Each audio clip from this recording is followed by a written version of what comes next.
me, Vicky Marie. Good morning, good afternoon, or good evening, wherever you are in this crazy world we're living in. So in this video, we are going to talk about the Mushroom Murderess, Erin Patterson.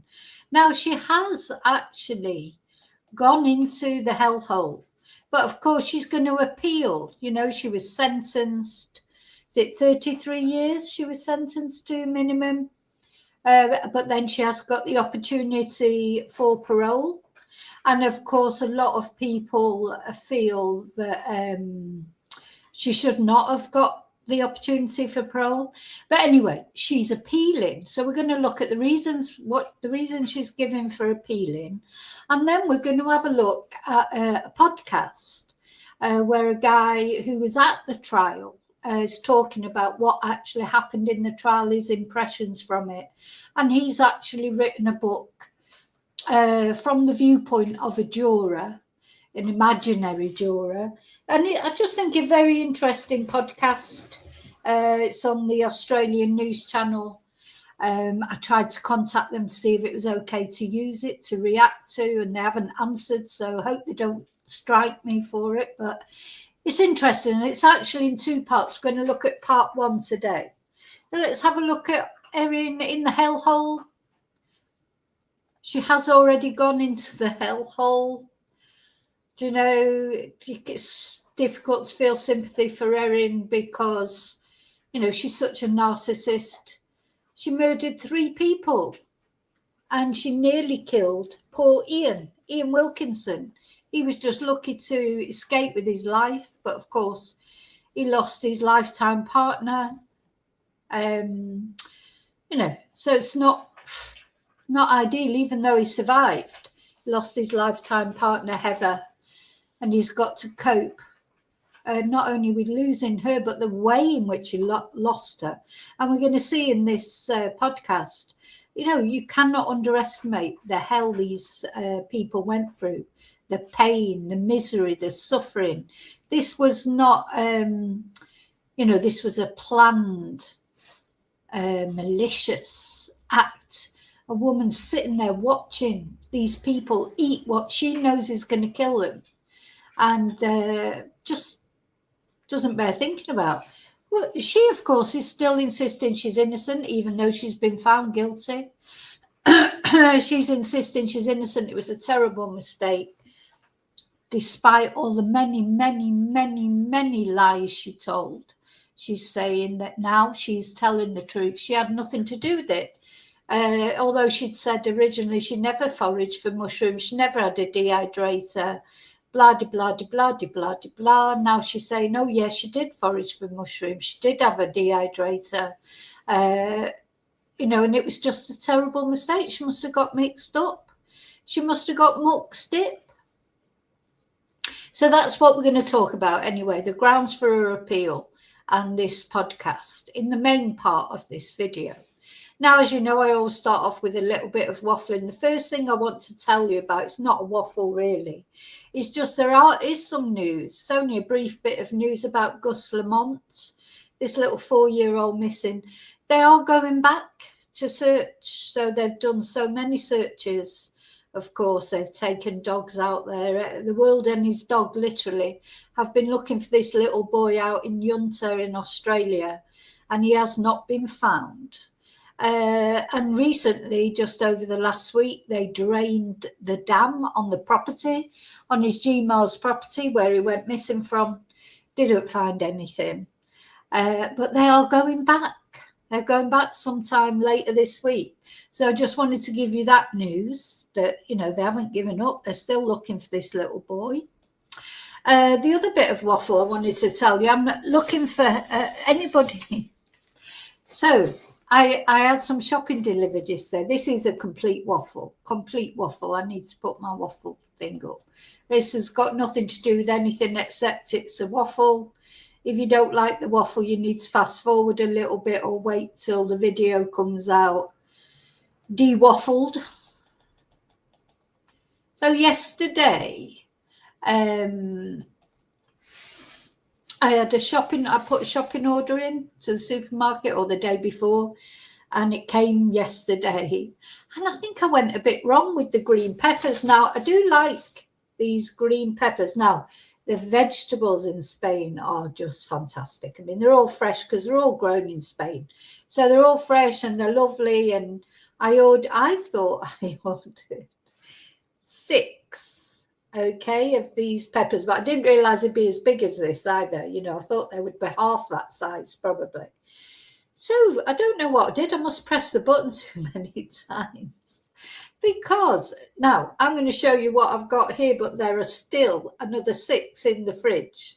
So I got 6, 7, sorry, that's 7, 8, 9,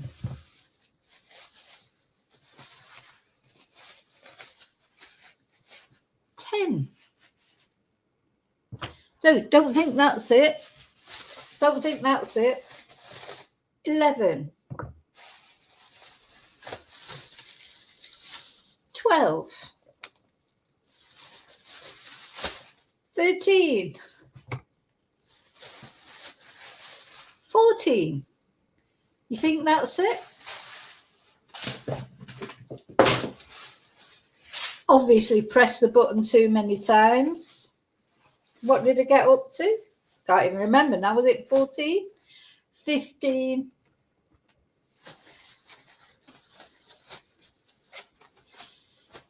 16,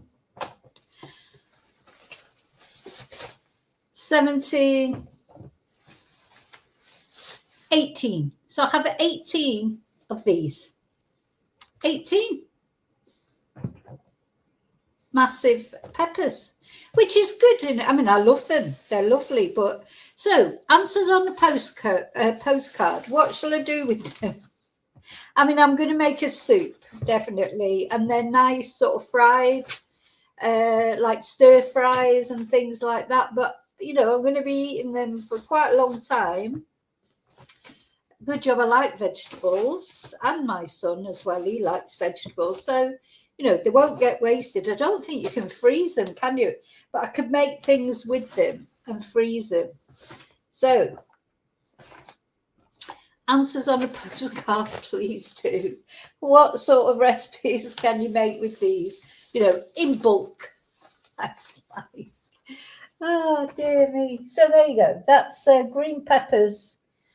I think a curry will have to be involved. Stir fry, soup, stew. I don't know. Lots of things. So that's what I'm going to be eating for the next week. So whatever happened there happened. Must have pressed the wrong button or the right button, but pressed it too many times and ended up repeating the order. Could have been worse. Could have been something that we don't like that much, I suppose. Could have been mushrooms, you know, because I am back eating mushrooms again after the sort of a brief went off mushrooms during the Erin Patterson trial. I have gone back to eating mushrooms. Anyway, enough of that frivolity. I'm going to say thank you. Thank you to all my subscribers. Thank you to everybody who watches. Please don't forget to like and subscribe. Press notifications. Yeah, very special thank you to my members. Can you believe it's Members Live again tomorrow, Thursday? I'm looking forward to that. We're going to look at what we didn't have time to do last week, which was we're going to have a look at a YouTuber's video about Nicola Bulley and how the Man in Black seems to have come back into the fore. But anyway, that's what we're going to talk about members tomorrow. I may talk about before that. I'm not sure, so we'll see. What else? But it is Members Live tomorrow, so we will be talking about something interesting, whatever it is. What else? So yeah, very special thank you to my members. Very special thank you to those of you who buy me a Ko-fi, send a super sticker, send me suggestions for cases. I do plow through my emails. You know, I don't always get back to people straight away, but I try my very best. Thank you for leaving nice messages or comments. Anyone who contributes positively to my channel, thank you so much. The other thing I want to say, of course, is thank you and hello to you lovely lurkers. Thank you for watching. Hello and thank you to you lovely replay crew. Thank you for watching. I hope you're all well. And now I'm going to come into the chat, see who's brave enough to actually come into the chat. And all my lovely chatters, all my lovely snowflakes, all individual and beautiful in their own way. Well, we are. We're all individual and beautiful in our own way, aren't we? Hi, Alana. Yes, you were the first. Hi, Blue. Yeah. Hi, Lily. Hi, Darren. Hi, Julie. I hope your car's all well now. Yeah, I hope you're well and happy as well. Doesn't surprise me, Alana.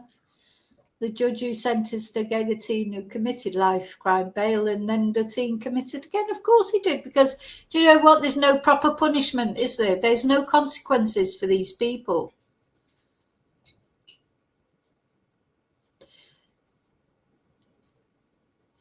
Oh, the peppers are beautiful. They're beautiful. Peppers for the next fortnight. Open, oh yeah, maybe we could sell them on. Open a kebab shop, says Darren.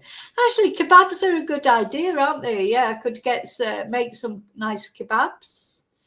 I do like a kebab. I thought I'd turn my banner off, but it's still there. Hang on. Yeah, make a nice stuffed peppers. The thing is, they're not those sort of, they're frying peppers. They're not like your normal, they're not like your normal, they're not the bell pepper. They're not bell peppers. They're for frying. They're very popular in Spain. Paella, put them in the paella. They put them in everything. So yeah, they'll get you. Paella is a good idea, actually. I could make paella or risotto or something like that as well.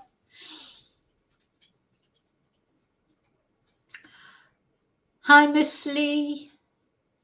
Peppers for breakfast, lunch, and dinner. I'll be peppered out by the end. After a fortnight of eating peppers, I'll probably never be able to face another pepper ever again. I do like peppers, luckily, because I do like vegetarian things. So anyway, I'm going to do that modern thing that we all do these days. I'm going to Google it. Google all the different recipes that I can make with it. Today we'll be having a stir fry, that's for sure, with these peppers, and they are lovely. In fact, I'm getting hungry thinking about it. It doesn't take much to make me hungry.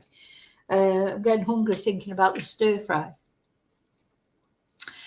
So let's have a look at this appeal. What are her grounds for appeal? So yeah, the thing is, Erin, she's got money, hasn't she? So she can afford to appeal. I mean, she's brought on this very. I think she's replaced her old. Hasn't she replaced Mr. Mandy now with a new guy? I think so. Anyway, let's see what it says in this article. So, Mushroom Murderer Erin Patterson is challenging her conviction on 7 grounds. She takes issue with jury management during deliberations and oppressive prosecution questioning while she gave evidence in her trial. Now, we went through every day of the trial, didn't we? We followed it. I read out all the occurrences in the trial, because there were no cameras, of course, but we followed it day in, day out. And you tell me, did you see any oppressive prosecution questioning? She volunteered to give evidence. She was the only person who spoke in her defence, wasn't it? And she stood there for 3 days. And held forth with Colin Mandy, her defence lawyer, and now she's moaning about her oppressive prosecution questioning. This woman, just when you think she can't get any worse, she gets worse, doesn't she? She's obnoxious, revolting, nasty, narcissistic. She's going to put the victims and the families all the way through it again, because she was the one who volunteered to testified for 3 days, and held forth with her own defence lawyer. She gets annoyed because Nanette Rogers, the prosecution lawyer, she wasn't having any of it, was she? She was brilliant. So what she means by oppressive is effective, isn't it? Oh, bloody oppressive prosecution questioning. What she means is she was bloody good. Horrible woman. So she's now 51. 51-year-old was convicted in jail for life in September. Thank you, God. With a non-parole period of 33 years. Now, this might backfire on her because that because she's appealing, the prosecution are appealing as well, the leniency of a sentence. So she may well end up with a bigger sentence. Let's hope so. I'll be praying for that every day. After being found guilty of murdering her former in-laws, Don and Gail, 70, and Gail's sister Heather, 66. A jury found, and the thing is, although they were elderly, if you like, they're in the twilight of their years, but they still had lots of years left. And, they're in the part of their life where they should have been relaxing, enjoying their grandchildren, etc. It's so vile what she did. And she did it because they were vulnerable. They were excited to go to lunch with Erin. It was like, and they said it was delicious. They probably enjoyed being cooked for, doing something different. That bitch, honest to God, I'm sorry, she's nothing but an absolute bitch. A jury found that she deliberately served beef Wellingtons laced with death cap mushrooms to her lunch guests in July 2023 at her Leongatha home in regional Victoria. She was also convicted of the attempted murder of Heather's husband, who fell seriously ill but survived. So her lawyers have lodged a formal application to appeal her convictions in the Supreme Court. Sorry, just check that. The grounds for her appeal application were released on Wednesday. So she says there was a fundamental irregularity while the jury was sequestered during the trial. After the jury was sent out for deliberations, it was revealed that they'd been placed in the same hotel as the police informant and 2 members of the prosecution team. Now, that is true, but the thing is, this place where she chose to have this court case is a tiny place. It's not like a great big choice of hotels. So, looking back, though, at that, you can see but she's still got to prove that they actually spoke to each other. And, she's still got to prove that they actually colluded in some way, just because they were staying at the same hotel. Yeah. And yes, she did, Alana. She asked to have the trial in Morwell, in the tiny place, because she thought that they would be naive, like Simon's relatives that she invited for lunch, that they would believe her. They believed her when she lied about having cancer or blah, de blah, de blah, all the lies. I mean, I couldn't, if I was to go through all the lies she told now, that would take up this whole video. I wouldn't have time to actually talk about anything else. And yeah, she took the trial. She had the opportunity to have the trial in Melbourne. She decided to go to Morwell because she thought the jurors would be just as innocent, just as naive, and they would believe the shite she came out with. Well, she was wrong, and they didn't, because although maybe they are a bit naive or whatever, but they probably can, there were so many lies that she told. Who could have believed her? Nobody could. So Justice Christopher Beale said at the time. The jury had a floor to themselves and they were separated from other guests of the hotel. So, I can't say that's got no, that's not going to wash, is it? She further claimed a substantial miscarriage of justice occurred because of the prosecution's unfair and oppressive cross-examination of her when she gave evidence over several days in the trial. And as I say, what she means by unfair and oppressive is not taking any of her bullshit. She said that the prosecution's opening and closing arguments caused a substantial miscarriage of justice because they introduced an implied motive at the end of the trial. She's so full of crap. The mushroom cook has also taken issue with evidence that was aired in court. She said that evidence relating to the cell towers, death cap mushroom sightings in Loch and Outram, posted to the iNaturalist website and from Facebook friends and messages should not have been permitted because they were not relevant. Of course they were relevant, you idiot, and unfairly prejudiced her. She also claimed that Justice Beale bent over backwards for this woman. But not as far as she's concerned. He heard when he ruled that photos and videos related to mushrooms found on an SD card at her home was inadmissible during the prosecution case. So she's always maintained her innocence, claims it was a terrible accident. This is the House of Horrors where it all took place. We always have to go back to this scene.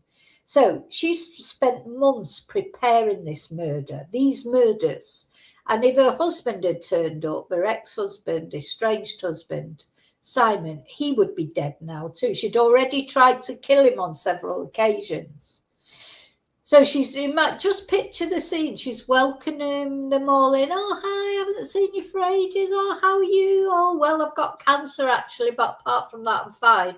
A big load of shite that she was talking to them. She's invited them in. She's served them up a dinner that she knows will kill them slowly. She's chatted to them. She's lied about having cancer. They've prayed for her. She's let them pray for her. And then she said goodbye to them all, knowing that they were dead people walking. What an awful woman.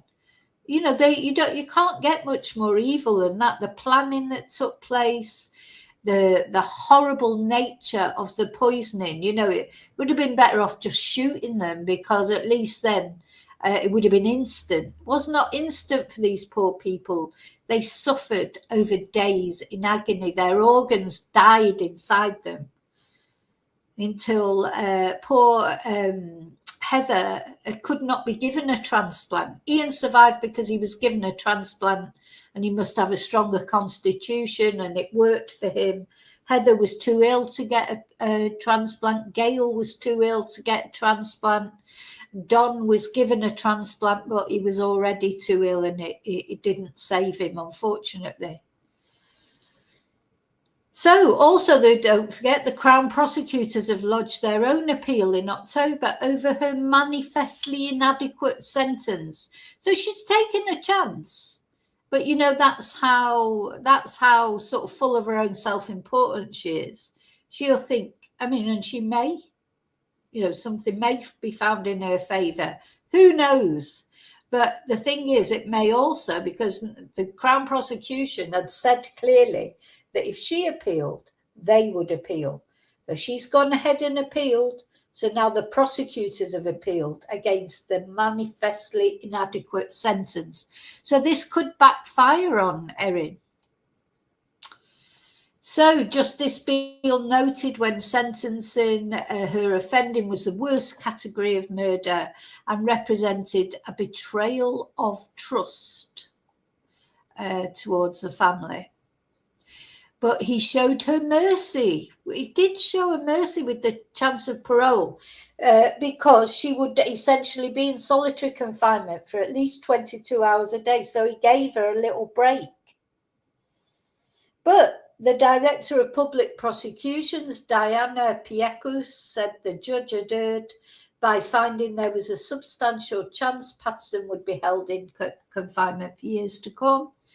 Beale accepted there was no proven motive, but he found she concocted an elaborate story to cover up her offending, including lying about a food dehydrator and having cancer. So that's the appeal. That's the appeal. Let me know what you think. Yeah, Pinocchio. Well done, Lily. Yeah, we've still got our Pinocchio. Let's have the Pinocchio. Actually, we'll put the... I'm going to put the Pinocchio thing up as well.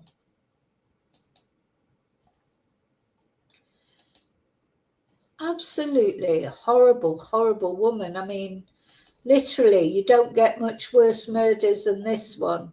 Because I haven't used my Pinocchio thing for a while. Yeah.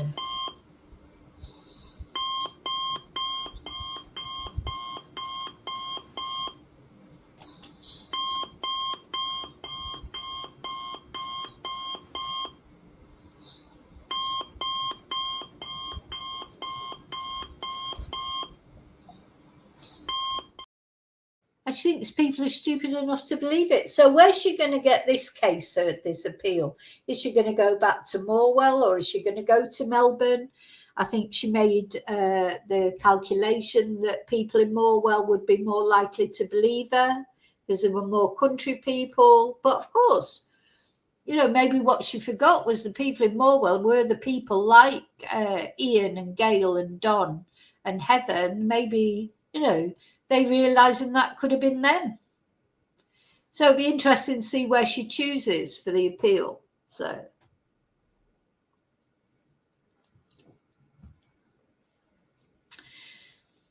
that's the appeal. Let me know what you think. Of course, do you think she'll be successful in this appeal?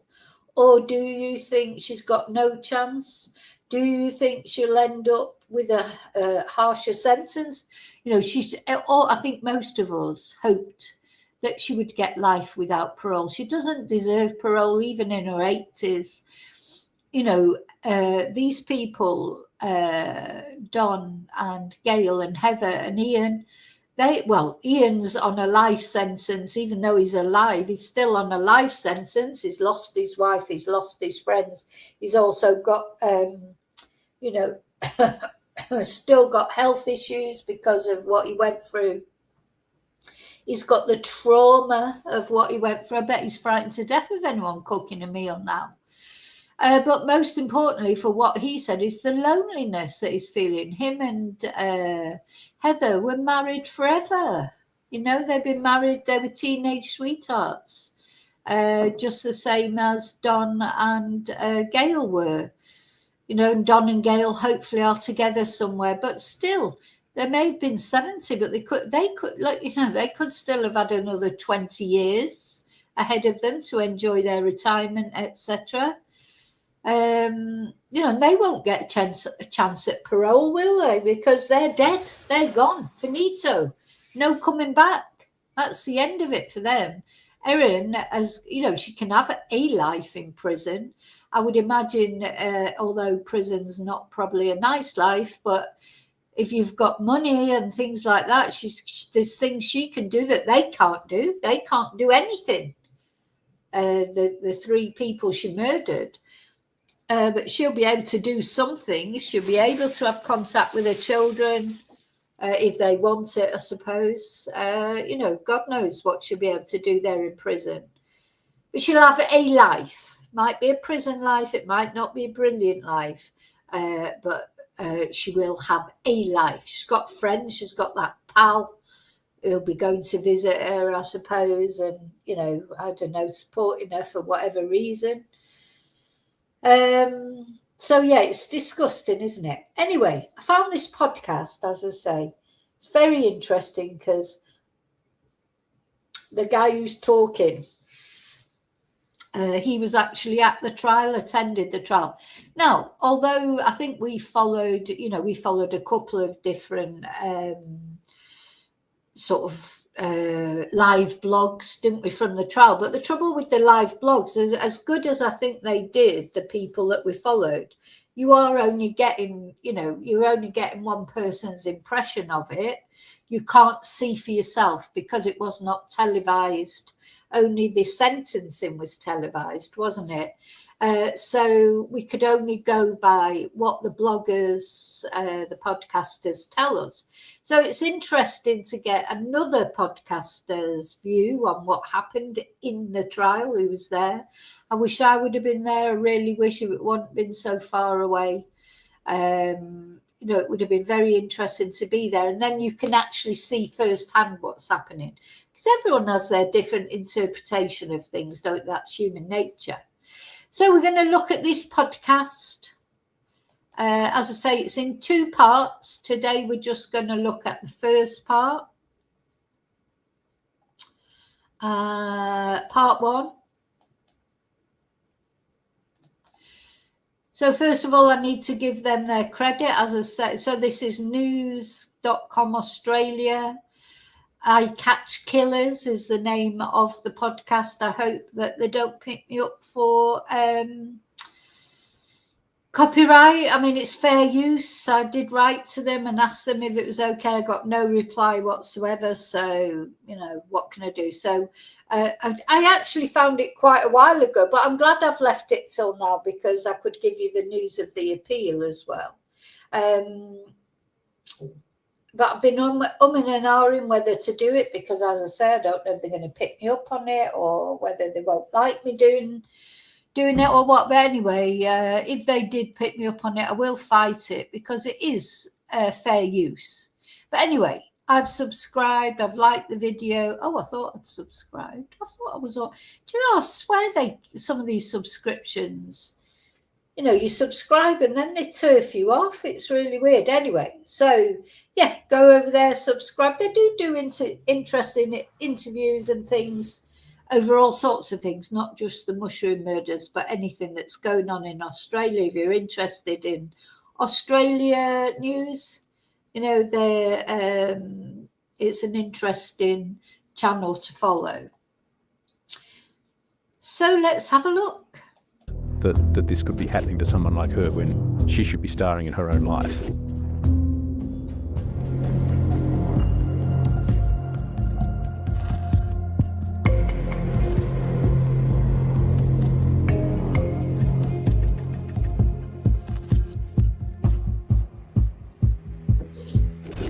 Welcome to another episode of I Catch Killers.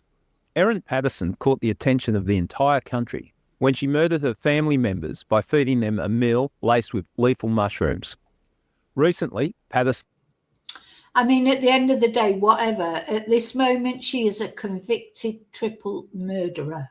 She has been found guilty. She has been found guilty by 12 people, unanimous decision. So she is a murderer, and the only way that'll be overturned is if she has an appeal and her conviction's overturned. Let's hope that doesn't happen. But this moment in time, she's a convicted murderess. And we should not forget that. She's going to try and make it look as if she's not guilty or whatever, but she is. She is guilty, to all intents and purposes at the moment. And this case, it was a sensation, isn't it? It is a sensation. It's one of those cases because of its very bizarreness. It's very unusual. Poisoning's not that unusual, is it? But to poison 4 members of your extended family or your in-laws, just unheard of, isn't it? And I think also because Erin, on the surface was like this sort of mum. All these, I still haven't done the video, all the fallacies about Erin, that she's intelligent. She's not as intelligent as she thinks she is. That she's a good mum. She's not a good mum.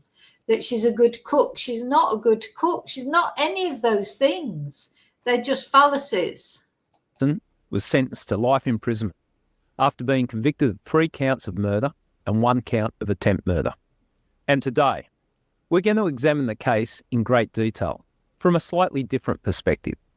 We're going to look at the case through the eyes of a fictional juror. Greg is the author of the recently released book, The Mushroom Murderess. We sat down and dissected the case from start to finish in a way that gives you an understanding of what the evidence was and how the case against this triple murderer was presented in court. We separate fact from fiction and provide you with a unique insight into the case. Have a listen.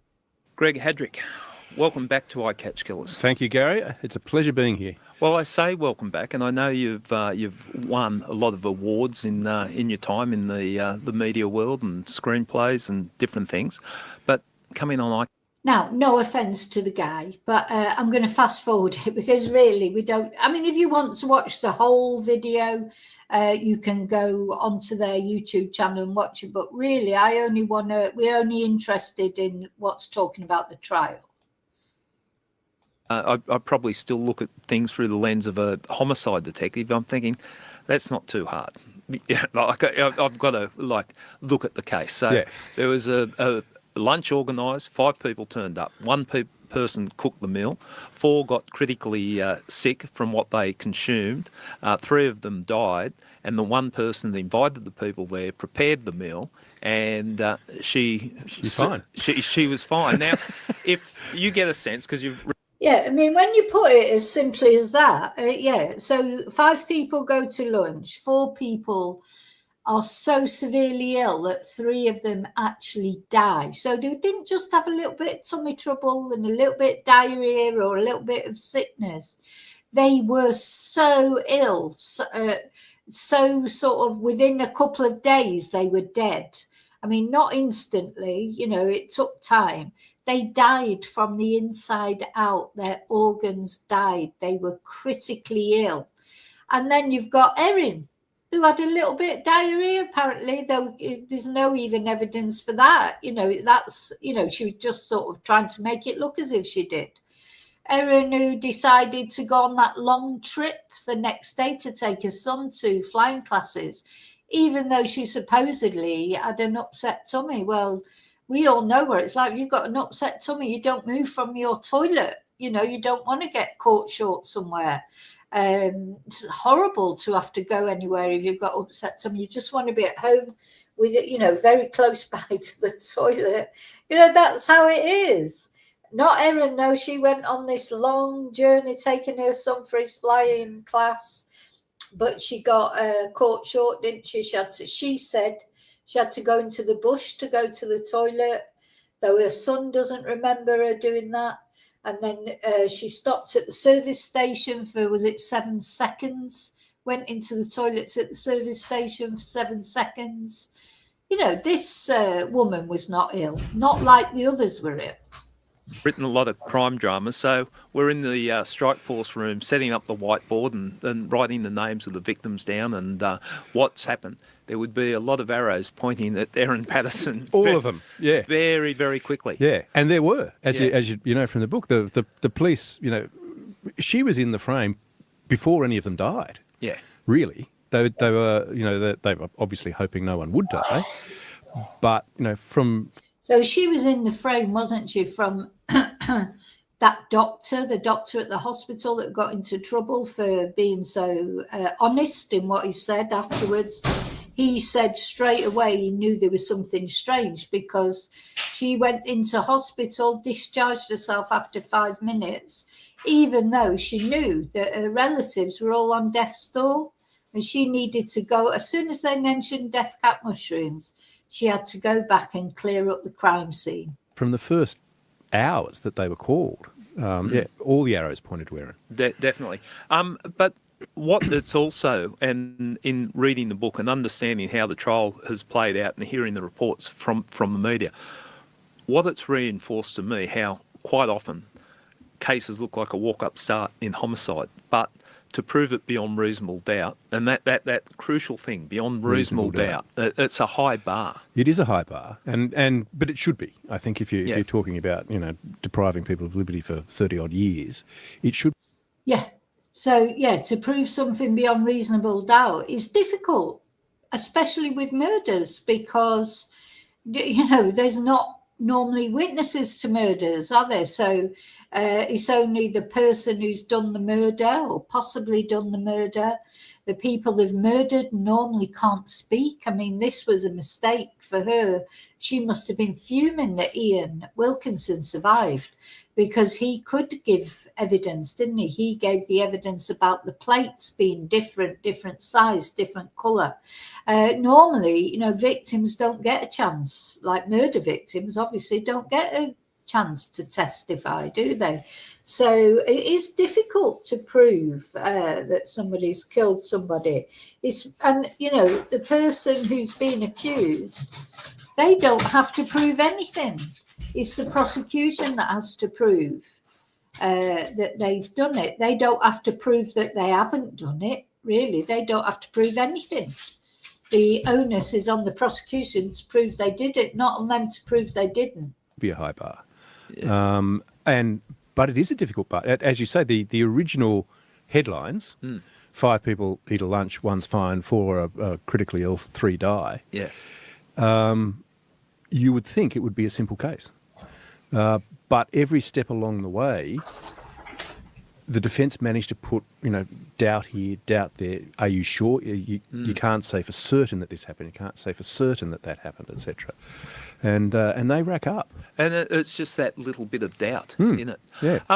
The other thing about this case, and when we're talking about why people are so fascinated in these particular cases, we have, I think, a blind spot to women committing evil acts. And quite often we look when, in my career in policing, a woman couldn't have done that. Yeah, there's that as well, isn't there? Sometimes people don't want to believe that women can do these terrible things, especially, you know, mums like Erin, who supposedly cares about her children, etc. There's this sort of, you know, oh, she couldn't have done that. You know, she's just this sort of mum from suburbia, really, isn't she? You know, unremarkable, really, in other ways, until you start looking into her a little bit more. You know, she is quite a strange character, but, you know, it is difficult to accept sometimes that women have done things, but women do terrible things all the time, unfortunately, just the same as men do. Maybe not so many of them, but they do. You know, maybe not so many women end up doing bad things, but they do. If it was, if you flipped it, if it was reversed, if a man had invited his ex-wife's family over for a barbecue and 4 of them got critically ill, people would be going, okay, that's a bit of nasty human being. But we don't really look at it when that Dart character is a female. No, it's funny he says that, because, of course, I think if it would have been a man, I would have been, you know, because men normally kill in different ways, you know, with guns, knives, with their hands, you know, implements, etc. Poison is more commonly used by women. But I'm not saying that men never use it, of course, but it's just men tend to kill in different, you know, women, typical ways that women kill is poison with a car, you know, those kind of things. It's rare for them to kill with rarer for them to kill with shotguns, weapons, etc. Oh. I think that's true. And I think, you know, in some senses it's it is much rarer for women to be particularly planned killers, to be premeditated is much rarer. And because it's rarer, people just don't believe it. The initial reaction is, that can't be right. You know, I don't think that could happen. Well, this country, we've got a couple of high-profile cases that played out, and one of them, Lindy Chamberlain, to start with. We all looked at Lindy and we thought, okay, well, she's murdered Zaria. Zaria. I'm going to fast forward there because I only really want to talk about Erin.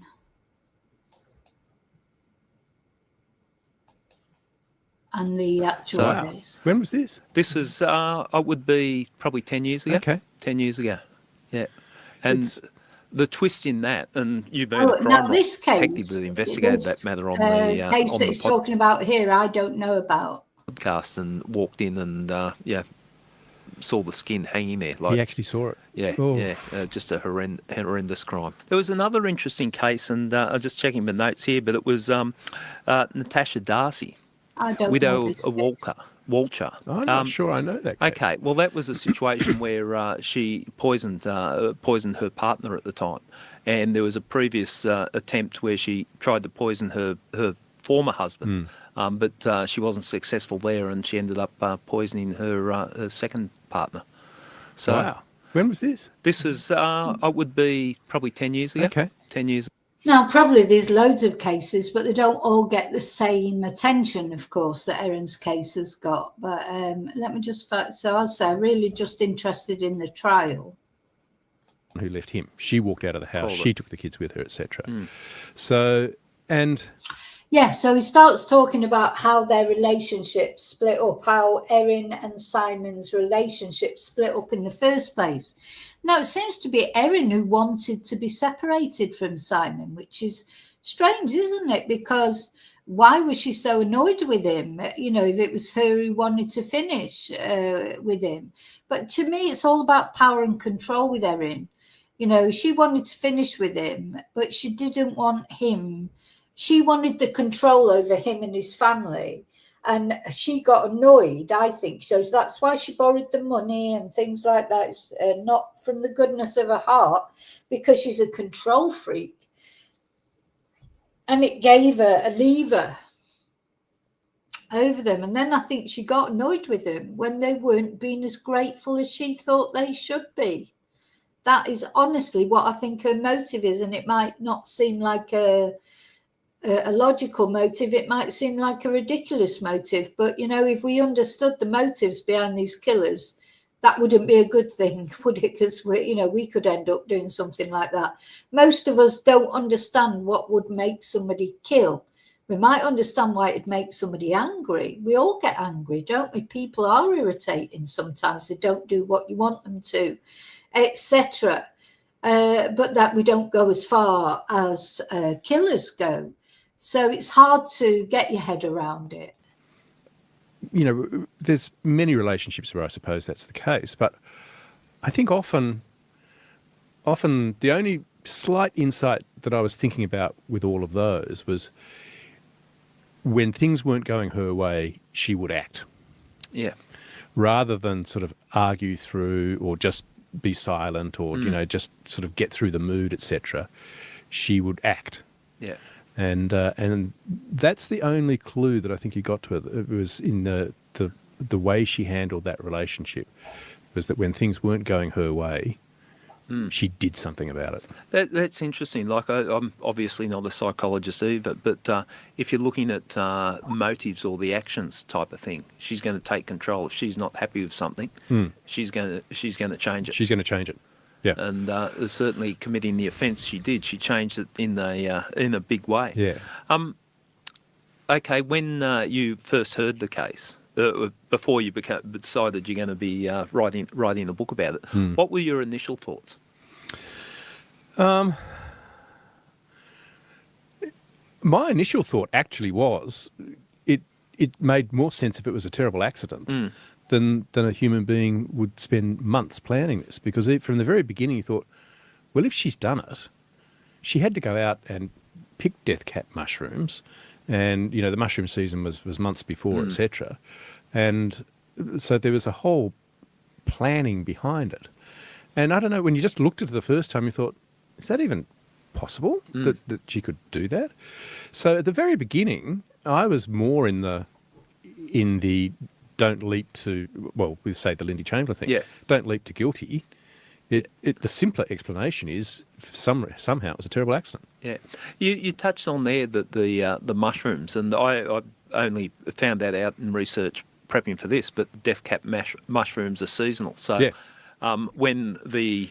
Now, I do think with Erin, if she had said from the beginning that, yes, she did forage mushrooms and, yes, she did have a dehydrator and she must have mixed them up, instead of coming out with all these lies about the Asian supermarket and not having a dehydrator and hiding her phone and, she probably, if she would have just held her hands up right from the minute that it came up, and played by the book, stayed at the hospital, sent her children to the hospital like anybody normal would, who was worried about maybe of being poisoned.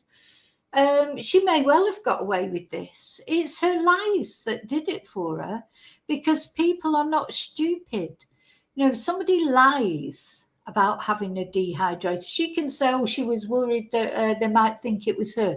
I don't think you would think that at all. You've only got to imagine if it was you and you had people over to lunch and then the next day they were deathly ill and had to go to the hospital, and then you'd be worried whether you might have eaten something, your kids had had the leftovers, she wasn't worried about them. There's all those things. Whereas Erin, this is what I mean, she's not as clever as she thinks she is, because if she would have said from the minute go, oh my God, yes, I've got a dehydrator, yes, I did use some mushrooms that I'd foraged, oh my God, that's the way she could have got away with it, but she tried to do it a different way, because she's a thicko. She's a thicko who thinks she's clever, but she's not clever. To fast forward again a bit. The three people have lost their lives, and Ian has had, lucky to survive and lost his wife, and so there's been a lot of tragedy. Huge tragedy associated with this.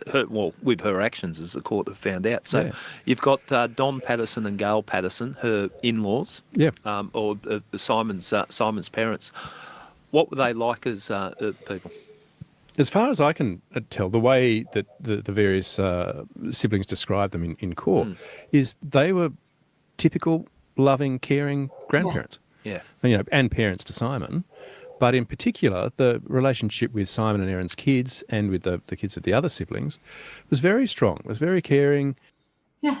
I think this is what makes it worse as well. They were nice people. These people that she murdered, they weren't horrible people who'd been really nasty to her, and maybe, that you would think, oh, well, she shouldn't have done it. Obviously, nobody should be killing anybody else. But, if you could look at it and think, oh, well, they were so horrible to her and she must have mentally lost it.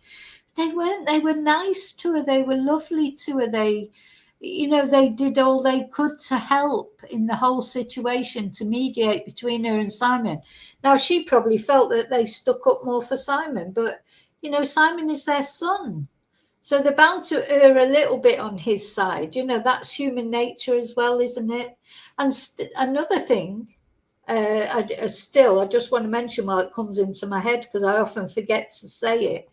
What about Erin's sister? Why is she not speaking up for Erin? Nobody spoke up for Erin. Nobody spoke up for her as a character witness. Even her pal, the one that, that was there. Why did she not speak? Who spoke? Nobody stood on there and said, oh, Erin Patterson could never have done anything like that. She loved Don and Gail and Heather.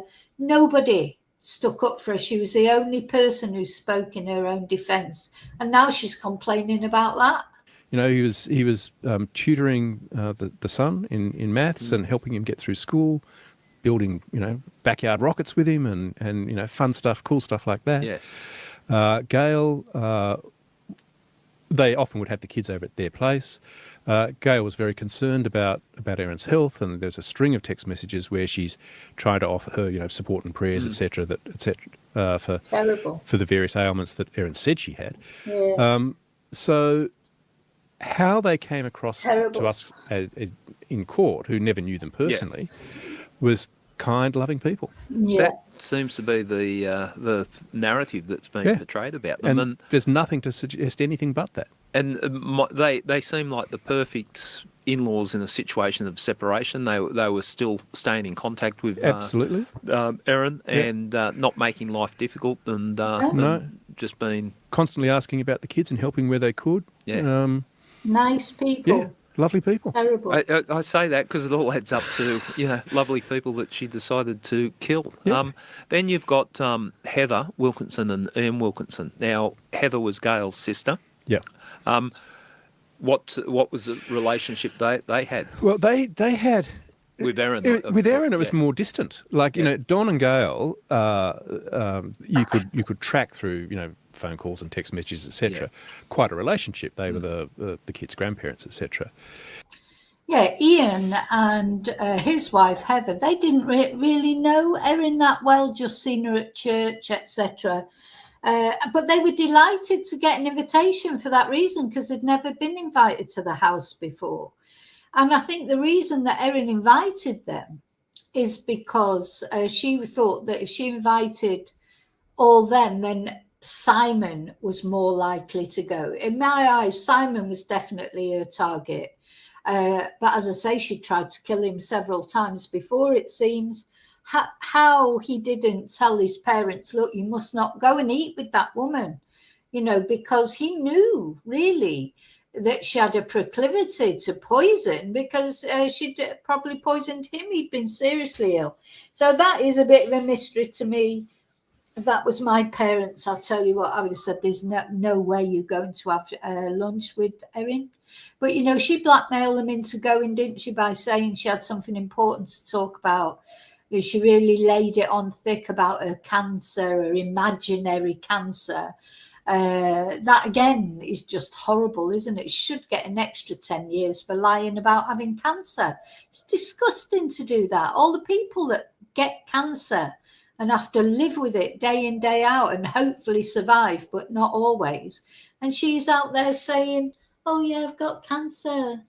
It's just awful. Everything she's done is awful. And then as she's saying that to them, she's murdering them with the meal that she's serving them up. And I think she did it out of spite. I honestly do think it was to do with spite, because I think she felt that if she couldn't get Simon to kill Simon, they should kill them instead. She'll make him suffer.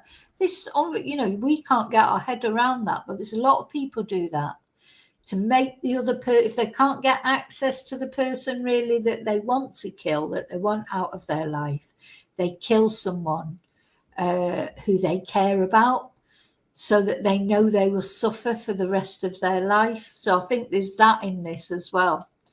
Unfortunately, there's nobody more despicable Ian and Heather than Erin, I don't think. were part of an extended family that Erin didn't appear to have all that much to do with. They were friendly. They saw each other at church every, second or once a month or whatever, once a fortnight. But as it was said at court, that was the first time that she'd ever actually invited Ian and Heather, to a lunch at her place. They'd met at Christmas parties and, big family celebrations for birthdays, etc. Yeah. But a specific, why don't we come and have lunch, that was the first time. My mind's processing it, like you're breaking it down, and sometimes when you think about it, and why even include those people in there? Like, what's the connection? What are you trying to achieve? And it's a dangerous game trying to get inside Erin Patterson's head. But all that was said again, as far as I can remember, that came out in the evidence at court was that when she'd had a lunch, which the prosecution sort of put as almost like a trial run, about a month before, 4 or 5 weeks before, which was shepherd's pie, no mushrooms involved. Yep. And at that lunch, which the kids were there, and Don and Gail and Erin, and Simon wasn't, and Gail had said that Heather would love the garden. Right. Because obviously, I presume, Heather was a keen gardener. Yeah. Erin's block was 2 or 3 acres, something in Leongatha, and she'd landscaped a lot of it, and it had mulched and new plants, etc. So it was a lovely looking garden. And See, this is the other thing we don't really understand about Erin, isn't it? She sort of had everything, really, didn't she? She had money, she had a lovely property, she had 2 kids. Why did she put all that at risk? Gail had mentioned that it was one that Heather would really appreciate, seeing. And it seems as though that's why they were invited. Okay. There was no other real reason. So that when at church on the 16th of July, when Erin invited Don and Gail to lunch, it appears as though Gail was talking to Heather, and she approached both of them and said something like, no one can remember the exact words, but effectively, just the people I wanted to see. The lunch was for Don and Gail, but, Heather was there with her, and Gail had previously said that she'd love the garden, so why don't you and Ian come along as well? Right. That seems to be it. Well, yes. So it's sort of manipulating people's feelings toward her Yep. in a way that she felt would bond her again with the family and yet put her at the centre of the story. The centre. That's the best I can do. Well, what you and your juror mate have come up with, my reading of it, taking in all the information I've got, and again, it's only speculation, it felt like to me a woman that was really alone and was worried about losing the family. Like that was, she mightn't have got on with them, she might have fought with them or whatever, but she was fearful of being alone, and then... Well, I understand that, but of course she did lose them because she killed them, so she lost them anyway. So it doesn't make sense, that argument, really. If she was worried about losing the family, then why did she kill them? Because then she did definitely lose them, didn't she? So don't know about that. That fear somehow turned into resentment and then anger and then, along those lines. To me, there's not much talk of the other community or friendships that she had. Was it very much family orientated? Yes, it did feel like she was very family oriented because remember she wasn't working, so it's not as though she had a workspace with work colleagues or anything like that. She had applied to do a course in nursing at the beginning of 2023, but then deferred it. So other than dropping the kids at school or the school bus stop, there was nothing else. Yeah, so a fixation of that she's going to lose the only family she's got. Has she got a family, like her family is separate from... I believe she has a sister. Yeah, I think she might have been mentioned a couple of times in court. Her father died in 2011. Yeah, they need to look back about a father and a mother dying, I think, what happened there, because this woman, I wouldn't trust her with anything. But yeah, she has a sister. She keeps saying, I've got no family, I've got no family. She's got a sister, but she's obviously not really close to her. But yeah, she wasn't worried about being alone, I agree, because she's even more alone now than she was before. I think it was just pure spite, honest to God, I do. Or she may have thought that by killing them, that would drive Simon closer to her and she would get her control back over Simon. Do you think she thought that? Because she likes control, doesn't she? So although, Dom was a good granddad to her kids and this, that and the other, maybe she just didn't like any outside influence and she wanted the control completely of her kids. But very few details about that. Yeah. Her mother died in 2019. There's a suggestion that she had breast cancer and might have died of breast cancer, but that's not quite clear. Yeah. So she'd lost both her parents. Didn't seem to have, as far as you can tell from the what's presented at court, didn't seem to have any particular relationship with her sister. So her only family was the Patterson family.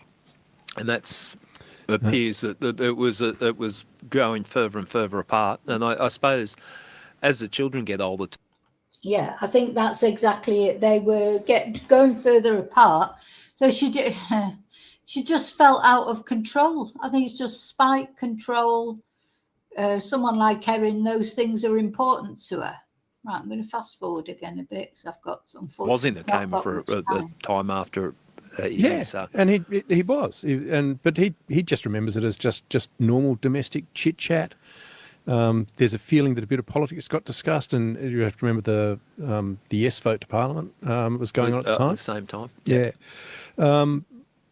But it was when they had finished beef Wellingtons, the main course. They brought over Gail had brought a cake and Heather had brought a fruit platter. Yeah.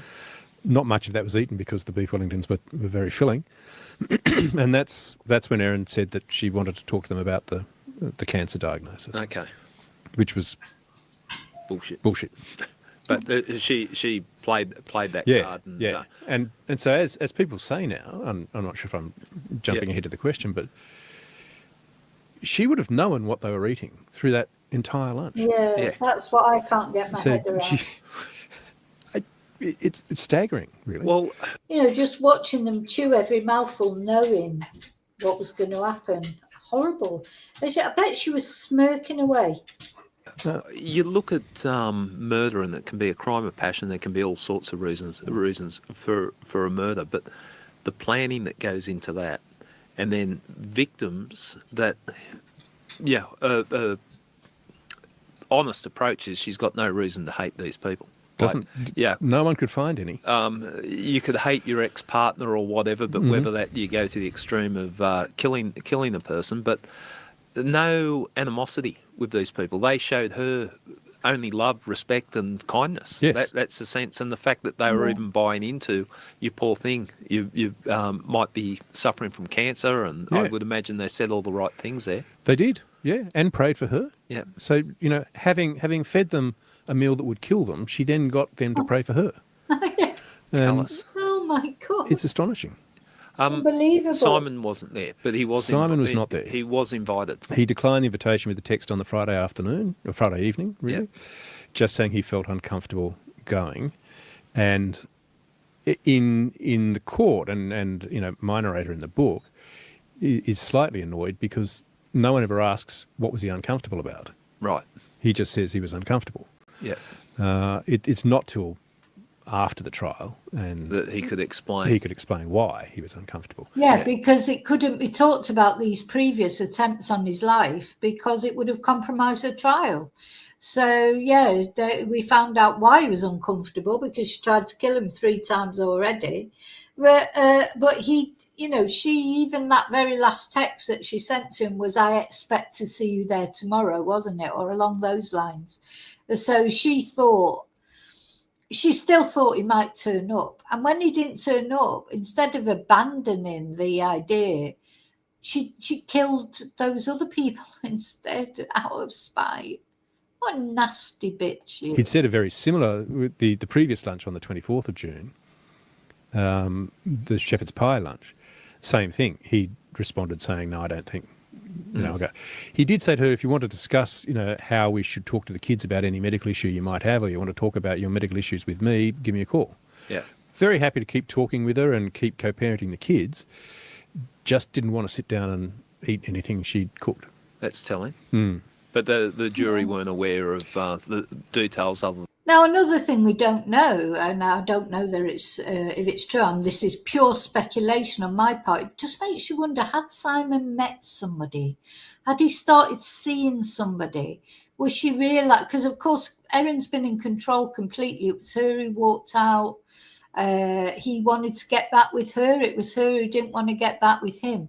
But had he got to a point that maybe, even if he wasn't actually going out with somebody else, maybe there was somebody on the scene that, there's something has pushed Erin into this, all that resentment to come out like this.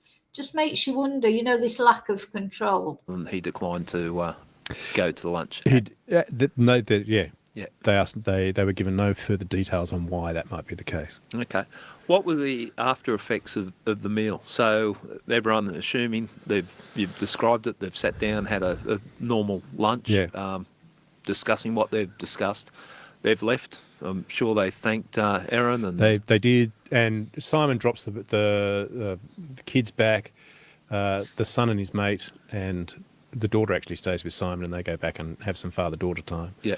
The boys come in, and that's when Don and Gail and Ian and Heather head back home. Okay. And Ian had some meetings because he was going to deliver the service the next day. Yeah. So by 3:00 they've left. Okay. And in court, all Erin said was, well, she did a bit of tidying up, a bit of cleaning, etc. The boys went in and played computer games. Yep.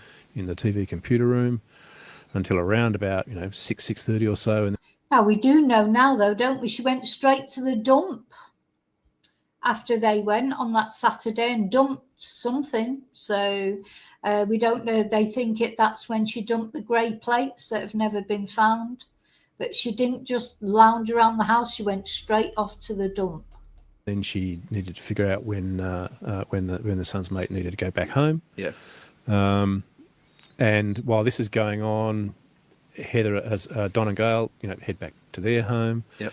They have a conversation with, I think, the daughter, who just, of course, they had to go. and there's mention of the fact that Erin's had a cancer diagnosis. Okay, so that's something that can be relied upon. Yeah. That's it's not just Ian saying that. Yeah, that corroborates Ian's version. Yeah. And they said that to Simon the following morning as well. Don and Gail and Ian and Heather are fine till around about midnight. Hard to put, no one notes the exact time, but call it sometime around about 11:30 midnight, 12:30. And pretty much within an hour, all four of them start having severe diarrhea and vomiting. Right. And so all of that would be around about 11, 12 hours after lunch. They've digested the... Yeah, after the beef Wellingtons. Yeah. So quite a long time after, 10, 11 hours, he's saying, that's what death cap mushrooms do. They kill you from the inside out. Now, probably most of you at some point in your life have had food poisoning or gastroenteritis. It's horrible, isn't it? I've had food poisoning only twice in my whole long life. And I still remember it as clear as anything. One was a Chinese takeaway from Reading when I lived in Reading in the UK. And one was here. It was some tapas in a restaurant in a town near me. I would never eat, it was pork. I would never eat pork since then. They'd obviously been lying there for too long. Normally, food is all fresh in Spain. I've never known, that was literally years ago, and I've never had any food poisoning since then. It's probably over 20 years ago. But I remember it as clear as anything. Food poisoning, gastroenteritis, those kind of things. It is miserable, isn't it? When you feel sick, you've got problems from both ends and you can't, you're in pain, you're in agony. Horrible. Do you imagine what these people went through? It's heartbreaking. And of course, what was happening, knowing now what was happening, their organs were dying. They were dying from the inside out. Horrible. And that becomes significant because most viral and bacterial gastrobugs, you start feeling sick 2, 3, 4 hours later. Yeah. One of the things that first made the toxicologists suspect and wonder whether it could be death cap mushrooms was that delay. Okay, and that's rare. Unique or rare. It's rare, and it's specific, like death cap mushrooms. Those medical stuff at the hospital, they were brilliant. They were brilliant to notice straight away because it's so rare to know, just brilliant to realise it wasn't right there. It could be because food poisoning doesn't normally take 11 hours to materialise. Are known to take that long. They can't. Right. You can't get early symptoms. It just doesn't get through the liver and the bile and the blood in that time. So that was a not conclusive, but it was a strong indicator, given the fact that they'd eaten a beef Wellington with mushrooms in it, and they had 11 to 12 hours delayed presentation. Yeah. Reasonable hypothesis. It was a reasonable hypothesis pretty quickly. Yeah. What happened with Erin's journey through that Saturday evening, we largely have to take Erin's word for it, which is dicey, to say the least. I think that's probably been very kind. Yeah. So she drops her son's mate home about 7ish. She says to Simon the next day and she says to the child protection worker 2 or 3 days later that she started having diarrhea and nausea. She never claimed to vomit. She said she had nausea and diarrhea. Yes. And that she was starting to feel that around about 7 o'clock. And it was one of the small things that became an issue because if she had eaten the same meal as Don and Gail and Ian and Heather, she would not have got those symptoms so early. Yeah. And that those little lies that she told and trying to say I'm the same as them, I'm the same as them, fit a story. Yeah, but in fact it made the story harder for her. For her once she realised what had happened. eventually they got admitted to hospital. They did. The following morning, Don calls an ambulance, and he and Gail are taken straight to Crumborough Hospital. And what are we talking in terms of a hospital there in the town? Small, literally, there are 2 beds in the so in the you're emergency lucky to unit. have a doctor on. Yeah, there. yeah. So the reason why Ian and Heather ended up at Leongatha Hospital was because Don and Gail were already in the 2 beds in Crumborough Hospital. So it was at capacity. Oh, Yeah. God. Simon picks up Ian and Heather. I didn't know that. So it's such a tiny hospital, and Don and Gail had already taken up the only 2 beds that were there. That's why Ian and Heather had to go to the other hospital. And drives them. Well, he drove them to Crumborough, and they said, "Sorry, we're full with your parents." And so he was driving Ian and Heather to Leongatha, and that it's during that phase when Heather's saying to Simon, it puzzles her why Erin had a separate plate. She said, "We all had the same plates." Yeah.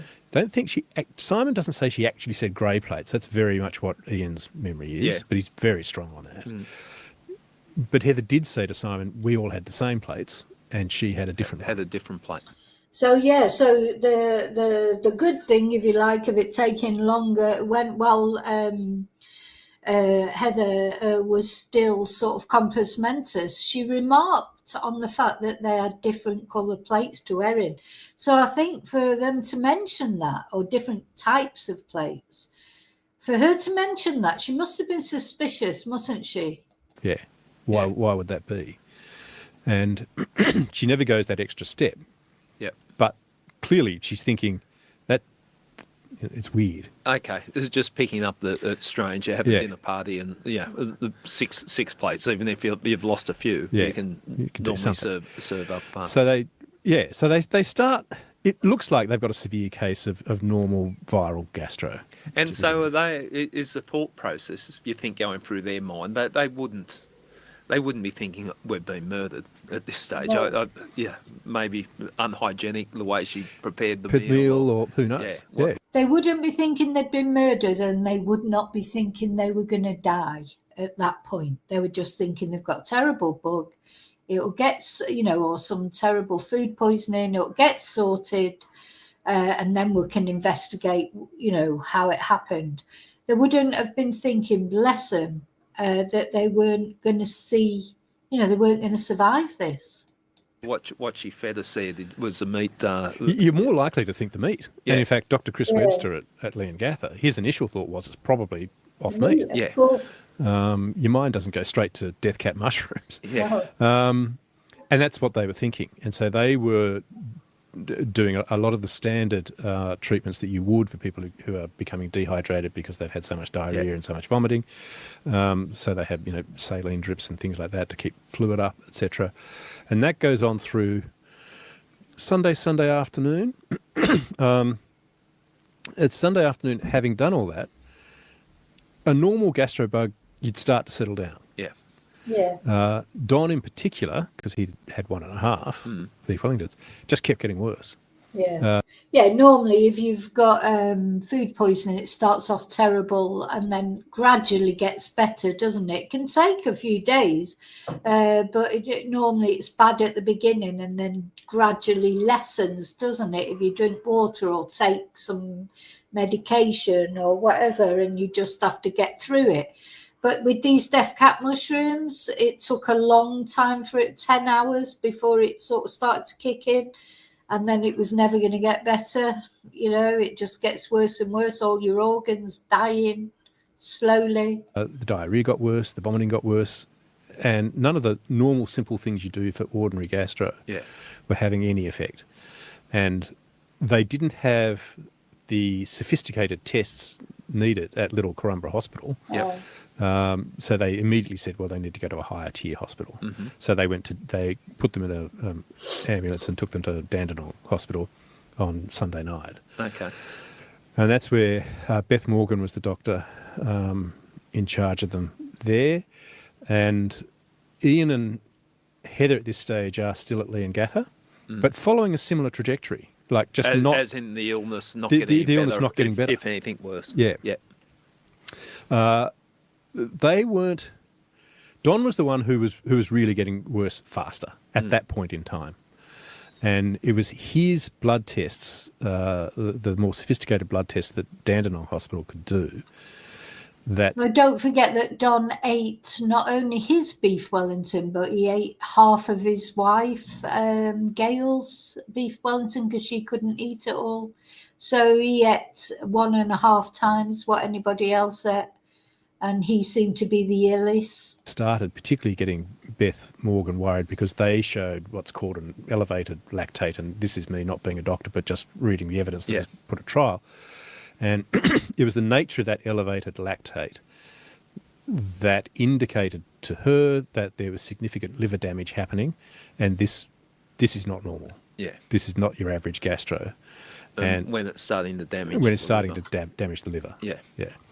And there are a few other medico things around that which I can't quite remember, but that was a significant one. And she, later that evening, she gets on to Mark Douglas, the toxicologist. Meanwhile, while she's scratching her head about an elevated lactate, Erin is feeding, says, and the kids sort of say this too, is feeding the leftovers to her kids. Yeah. That's happening at the same time. Yeah. And I feel, and I think Erin did that on purpose, didn't she? Fed the leftovers to her kids. I mean, didn't have any mushrooms on them. She deliberately engineered that, I think, because so that she could say, "Oh well, I gave my kids the leftovers and nothing happened to them." It is so much planning involved, but it was all shite planning. You know, her planning is completely. She planned it all wrong.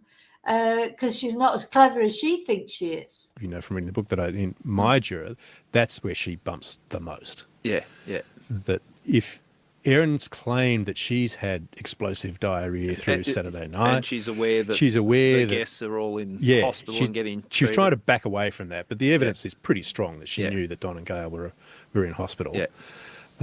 So you know that your lunch has made you sick. You're not going to dish it up to your kids. Unless you know it's uncontaminated. Well, Yeah. Otherwise, I don't think any parent, it doesn't just go against parenting, it goes against an instinctive human reaction to feeling sick after eating something. So that was very odd, and I think one of the things that really undid Erin. Yeah. So while the kids are having a great piece of steak, from leftover from Saturday lunch, Beth is talking to Mark Douglas, who's the toxicologist at Dandenong Hospital, and that's when the short, simple version, the medical version is much more detailed and complex. The short, simple version is they put together the liver damage coming from being noticed by the high lactate level, together with the long 12-hour separation between eating the lunch and actually having sudden symptoms and serious symptoms. And that's when Mark thinks, well, one explanation for this is death cap mushrooms. Okay. Now, his boss, toxicology boss at Dandenong, effectively says, yes, it could be, but it still could be many other things. We don't quite know where... We, sitting here now, can play hindsight. At that point in time... there could be other factors. There could be half a dozen other things. But at that point, they knew that death caps was on the table as a possibility. And so Beth Morgan at 7 o'clock on the Monday morning, she knows that Ian, the other two lunch guests, Ian and Heather, are at Leongatha Hospital, and she calls Chris Webster at Leongatha and says... Yeah, and can you imagine, Erin, when they mentioned to her the possibility of death cap mushrooms and she realised, that's when she suddenly was like, oh, I've got to get out of here, I've got to go and do my daughter's ballet bag for school and, you know, feed the sheep or whatever it is, she said, because she just knew she had to get home and clear out all the evidence. She probably could not believe it when they so quickly mentioned death cap mushrooms. She really thought she was going to get away with this. She thought she'd been so clever. We've got a deep suspicion that it was the mushrooms in this meal and it was death cap mushrooms that have created the problem here. And again, doctors are too cautious to say beyond doubt, but it was heavily suspected. And that adds a whole other layer of concern, because it where does. did these mushrooms come from? Where did they come from? Yeah. Is there going to be an outbreak of death cap poisoning through Melbourne? Were they sold in the local supermarket? As someone. So Yeah, because don't forget, Erin had said when they asked her where she bought the mushrooms, she said an Asian supermarket, but she couldn't remember which one. So there will have been this mad panic at first. Oh my God, we've got to find these, there could be people buying these mushrooms all over Melbourne, and there could be outbreaks of this. Could be a bad batch of mushrooms, so, and it did. There was someone had to go and try and find out, wasn't there? And so that is another big mistake that Erin made when she said, a sort of knee-jerk reaction when they asked her, where did you get the mushrooms from? And she said, an Asian supermarket. That undid her, because if she would have said I foraged them, I think she might have had more of a chance of saying that it was all a terrible accident. But once she said that, and again, not as clever as she thinks she is, she thought they wouldn't take it any further, but they had to, because other people could have bought those mushrooms. Their main fear wasn't, has people been murdered? Yeah. It was public health. Yeah. Exactly. It was, oh my God, we've got to stop this from becoming a public health issue. Yeah. And so they were worried about Erin, because they thought that she could well be at home with the same symptoms violently ill. Yeah. So when Erin arrives at Leongatha Hospital at around about 8:05 on the Monday morning, Chris Webster's basically going, thank God we're wondering where you are. Stay here. We suspect that your other lunch guests are they're very unwell. Exactly what was said here. Lots of people remember slightly different versions of those conversations, as they do. Memory. Yep. And doctors have to be careful of. Gee, if I say I said that, maybe I've broken patient confidentiality. On the other hand, he was trying to save lives. Yeah. And trying to identify where the mushrooms came from in case it became a public health issue.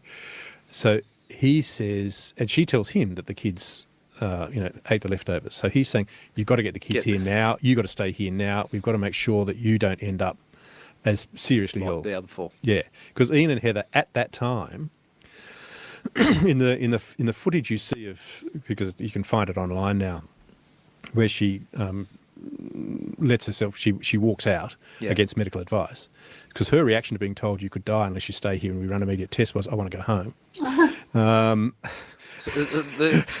I'm not going to help anyone get away with murder, but these are not the things that help you get away with murder. But when you see that vision online, if you find so the doctors had just said to her, oh well, these poor people that you had round for lunch are all on death's door, and you could be as well. And she goes, right, I'm going home to sort my daughter's ballet bag out.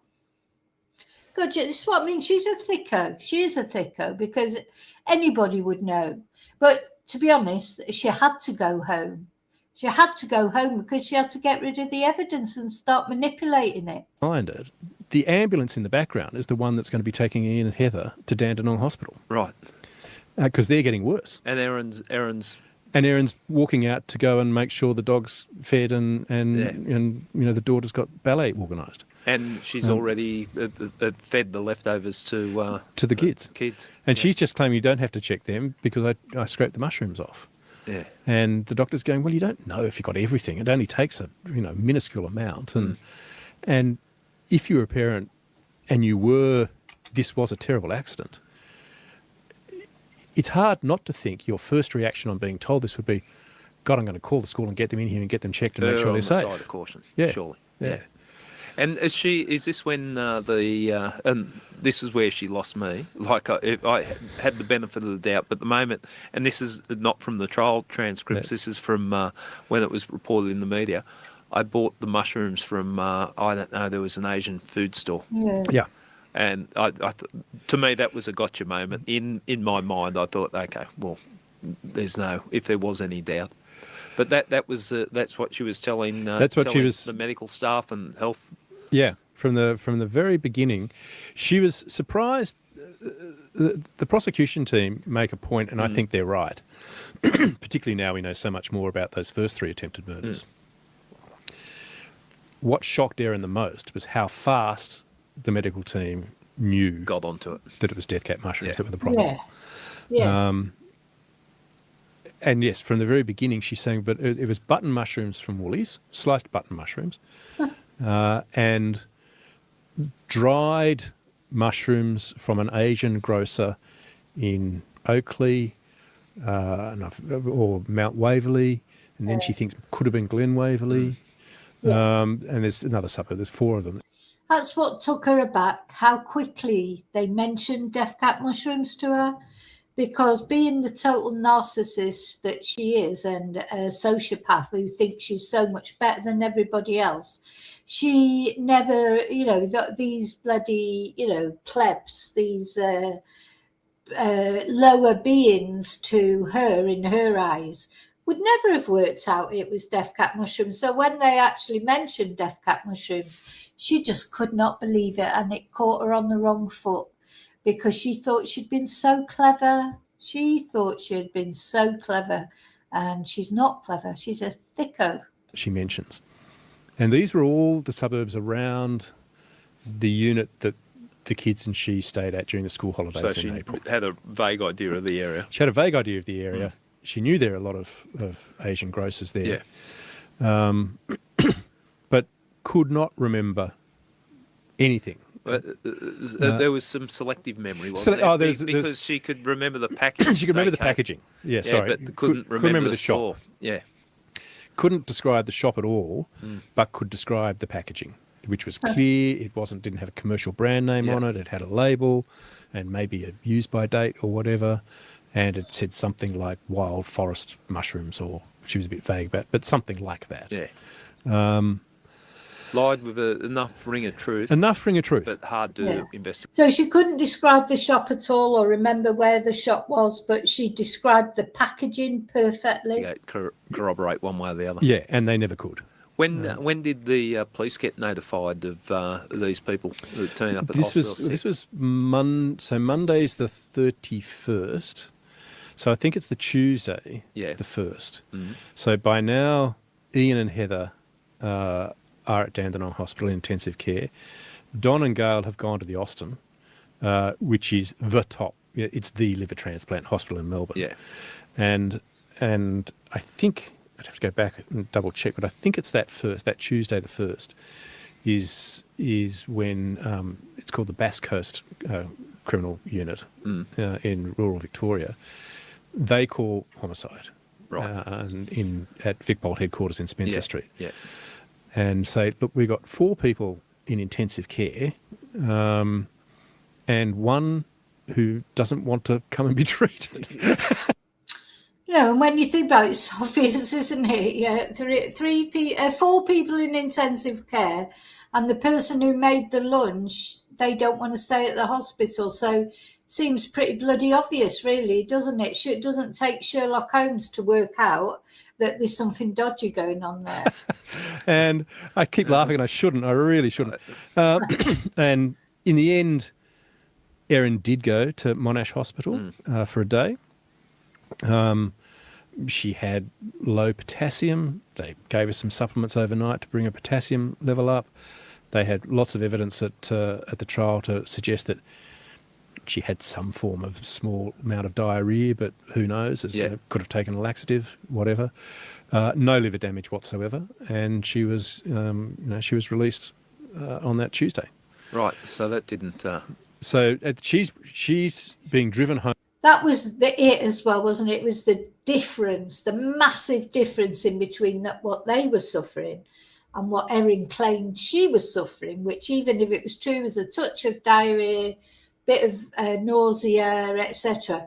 But it was such a dramatic difference between what she was supposedly suffering, between what the other 4 people were suffering, where essentially their bodies were dying from the inside out. Their organs were dying, closing down, dying bit by bit.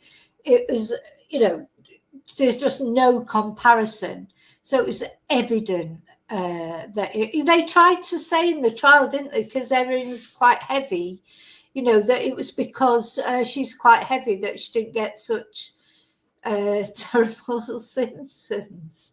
Do you know, like the death cap mushrooms, you know, it's like, it doesn't matter if you take, you're not talking, you know, if you take sort of cyanide or arsenic, it's going to kill you no matter how heavy you are or whatever. You know, this is poison, so it's ridiculous. And with the kids by the childcare worker, Yep. while Don and Gail are in the Austin at the top transplant hospital in Melbourne. Ian and Heather are about to get there, and that's when Homicide get called and say, you might want to keep this on your radar. Okay, Yeah. well, 1,000 questions, but that's what we're going to delve into in the next part. We might take a break now, and then we're going to look at the police investigation. Yeah, so they pause there, and there's a part 2 that I'm going to look at in another video, probably tomorrow, not sure exactly when. But I hope you found that interesting. I found it interesting, you know, because now that she's going forward with an appeal, it's good to revisit, you know, there was so much evidence against Erin, wasn't there? Over 50 witnesses the prosecution called, and the only defence witness called was Erin herself, and she's now saying she was put under unfair pressure. But she wanted to testify. She, you know, she was okay while she was being, you know, asked questions by her defence. It's like, oh, no, don't ask me any difficult questions. When the prosecution got up there and decimated all the crap that she talked, asked the proper questions, proved that she was lying over and over again. Well, she didn't like that. Not, oh, no, you're not supposed to challenge me. That's the essence of Erin.